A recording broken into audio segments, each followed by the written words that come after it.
Far beyond the mountains and seas, there was an island that no map had ever shown. This island was alive with wonders. Trees that glowed like lanterns, rivers that sang soft melodies, and skies that changed color as if they were painted by unseen hands. The creatures who lived there were unlike any others. They were born from stories themselves, shaped by imagination and carried by whispers of time. Few had ever seen it, for it appeared only once every 100 years, rising from the ocean like a dream. On this island lived a young dreamer named Elara. She was not like the others, for she had always felt a pull toward the edge of the horizon, where the sea and the sky kissed. Her hair shimmered like silver moonlight, and her eyes carried the quiet glow of starlight. While others laughed and played in the glowing forests, Elara spent her nights gazing at the sky, listening to the waves, and wondering what lay beyond the invisible borders of her world.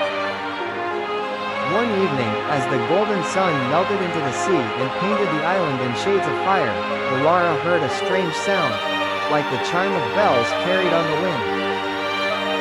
She followed it through the forest, past singing streams and whispering trees, until she reached a clearing she had never seen before. In the center stood a mirror, taller than any tree and framed with roots and vines. Its surface rippled as though it were water, and in it she saw not her own reflection but a distant city made of crystal towers. The mirror spoke in a voice soft as the tide. "Elara," it said, "your heart belongs to many worlds. Step through, and you shall know the truth of your longing." Without hesitation, she placed her hand upon its surface. The ripple swallowed her whole, and she was carried into another place. She emerged into a land of endless night. The sky was filled with constellations so close they seemed to breathe. The crystal city from the mirror stood before her, glowing with pale blue light. But the streets were empty, silent as stone.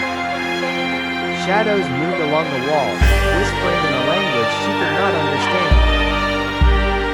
Fear gripped her heart, but curiosity pushed her forward. At the center of the city, she found a fountain carved from pure crystal, its water frozen in midair. Beside it lay a book bound in silver. As Elara touched the book, it opened by itself, its pages glowing. Images leapt from it, stars swirling into galaxies, oceans rising into clouds, mountains lifting into the sky. Then came voices, many voices, calling her name. "Elara, you are the keeper of bridges. Worlds are bound by your courage. If you falter, the stories fade. If you rise, the stories live." She felt the weight of their words, but also the fire of destiny awakened within her. Suddenly, the shadows around the city gathered, forming into a single towering figure with hollow eyes and a mouth that breathed silence. It reached for her, its hands like smoke, trying to take the book away. Elara gripped it tight, and from its pages burst streams of light. The shadows screamed and recoiled, but they did not vanish. They circled her, testing her resolve. Elara closed her eyes and thought of her island, the glowing trees, the singing rivers, the laughter of her people. She poured these memories into the book, and the light grew stronger, pushing back the darkness. The shadow giant howled, cracking like broken glass, until it shattered into 1,000 sparks that drifted away into the sky. The city came alive, voices filling the air, lanterns blazing with color, and figures emerging from the crystal towers. They bowed to Elara, thanking her for saving their story from fading into nothingness. But the book was still glowing, and its final page was blank. Elara understood. Her journey had only begun.